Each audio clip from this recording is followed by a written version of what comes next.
आशीर्वाद देंगे वो पुण्यमोगी।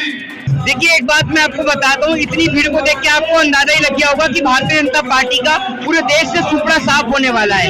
जिस तरीके से देश के अंदर बढ़ती महंगाई, महिलाओं के ऊपर होता अत्याचार पूरे देश को नजर आ रहा है, और जिस तरीके से आज उत्तर प्रदेश के अंदर जंगल राज चल रहा है वो पूरा देश देख रहा है। जिस तरीके से महिलाओं की, बहन बेटियों की इज्जत और आबरू लुट रही है, लेकिन जिस तरीके से भारतीय जनता पार्टी के तमाम नेता, मैं आपको बता देना चाहता हूँ, बीजेपी एक छोटा सा चुनाव बिना बेईमानी के नहीं जीत सकती, तो यह तो फिर भी मेंबर ऑफ पार्लियामेंट का चुनाव है।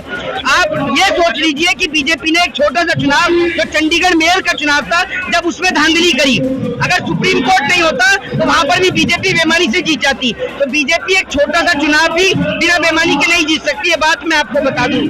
और बीजेपी के पास सिर्फ एक ही मुद्दा है, हिंदू और मुसलमान का, उसके सिवा कोई और मुद्दा नहीं है, ये बात आप याद रखिए। ये गठबंधन, आप ये समझ लीजिए, देश को बचाने की एक लड़ाई है। जिस तरीके से देश की सरकारी संपत्तियों को बेचा जा रहा है, जिस तरीके से नौजवानों को रोजगार मांगने पर लाठी और डंडे से मारा जा रहा है, और जिस तरीके से लगातार पेपर लीक हो रहे हैं, तो गठबंधन इसलिए बनाए कि ताकि जिस तरीके से हमारे देश की जो भारतीय जनता पार्टी है उसको सरकार से आउट किया जा सके, इसलिए गठबंधन बनाया गया है। देखिए, केजरीवाल को दिल्ली की जनता ने चुना, और जिस तरीके से दिल्ली की जनता के चुने हुए मुख्यमंत्री को जिस तरीके से ईडी ने उठाकर जेल के अंदर बंद कर दिया, लेकिन मैं आपको एक बात बता दूं, दिल्ली के मुख्यमंत्री जल्दी जेल से बाहर नजर आएंगे, क्योंकि उनके खिलाफ कोई भी सबूत नहीं है। जिस तरीके से कोर्ट ने, आप सबके सामने आपने कोर्ट ने देखा कि संजय सिंह को जमानत दी, क्योंकि ईडी के पास संजय सिंह के खिलाफ भी कोई सबूत नहीं था। ये सिर्फ और सिर्फ विपक्ष को डरा धमकाकर, ये जो इलेक्ट्रल बॉन्ड का जो पैसा है ना, इलेक्ट्रल बॉन्ड का पैसा कहां गया? इलेक्ट्रल बॉन्ड का पैसा सारा नेताओं की खरीद और फरोख्त में चला गया, और आज जिस तरीके से देश बर्बाद हो रहा है वो पूरा देश देख रहा है। ये बात आप लिख के रख लीजिए, साल 2027 तक ये देश आर्थिक दिवालिया घोषित हो जाएगा। लोग रोटी के लिए लड़ेंगे एक दूसरे से अगर भारतीय जनता पार्टी की सरकार है। देखिए, जमानत मिली नहीं है, जमानत मिली नहीं, जमानत देनी पड़ी, और जमानत इसलिए देनी पड़ी क्योंकि संजय सिंह के खिलाफ कोई सबूत नहीं मिला। और यही होगा अरविंद केजरीवाल के साथ, हेमंत सोरेन के साथ, बेवजह विपक्षी नेताओं को फंसाया जा रहा है, और जो असली भ्रष्टाचारी है वो बीजेपी के अंदर है। आज आप देख लीजिए हेमंत बिस्वा शर्मा को, जो असम का मुख्यमंत्री बन के बैठा है, आप देख लीजिए अजीत पवार को, जो महाराष्ट्र का डिप्टी सीएम बन के बैठा है। इनसे बड़ा भ्रष्टाचार कौन है?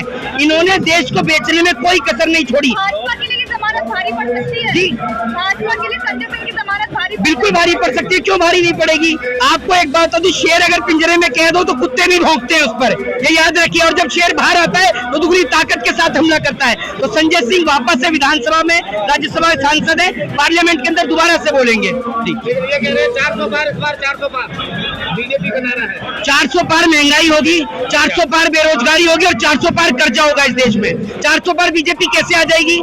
क्या आपको पहले से रिजल्ट पता है कैसे आएगी 400 पार?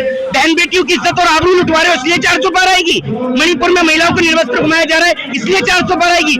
मैं आपसे पूछना चाहता हूँ, किस लिए 400 पार आएगी, जरा बताइए मुझे।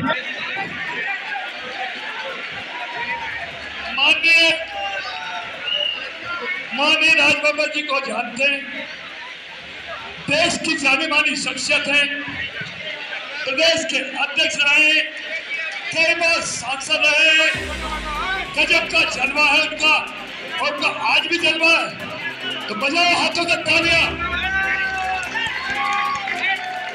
माननीय राजबब्बर जी।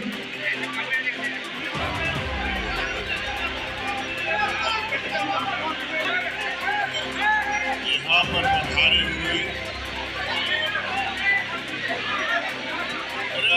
इंतजाम मत करो, ये सब पहचान वाले लोग हैं, स्कूल वाले लोग बैठा जाए। देखो भाई, बड़े दिनों की बाद में आज लाल टोपियां दिखाई दे रही हैं, और यह समाजवादियों का जोश दिखाई दे रहा है। लेकिन यहाँ कांग्रेस के साथी और समाजवादी और मेरे किसान भाई यहाँ पर मौजूद हैं। मैं एक ही बात कहना चाहता हूँ, ये जोश तो है आप में बहुत जबरदस्त, अरे ये जोश इस साइकिल को पहुँचाएगा दिल्ली, और इसलिए जी कुलदीप शर्मा जी यहाँ पर सभी लोग आए हैं, हमारे जितेंद्र भारद्वाज जी, यहाँ पर हर नेता यहाँ पर मौजूद है। लेकिन यहाँ आपसे एक विनती करना चाहता हूँ, अरे हुनर वालों, ये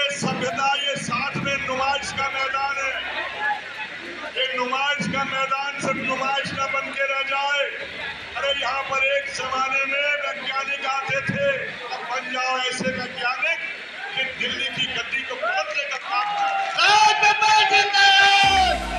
पर जितने लोग बैठे हैं, अरे इतने वरिष्ठतम नेता अगर कहीं और आए होते तो आज के दिन जो है आप लोग कंधों में उठा के ले जाते। बोलो चौधरी वीरेंद्र को कंधों में उठा के ले जाओगे या नहीं? बोलो इनकी साइकिल को इतना मजबूत करना कि कोई आसपास नजर नहीं आए। और ये साइकिल ऐसी मजबूत होगी कि हमारे हाथ भी इनके साथ में मजबूती से लगेंगे। आगे है तो पुराना हाथ वाला। आए विजेंद्र जी, अब माइक दो।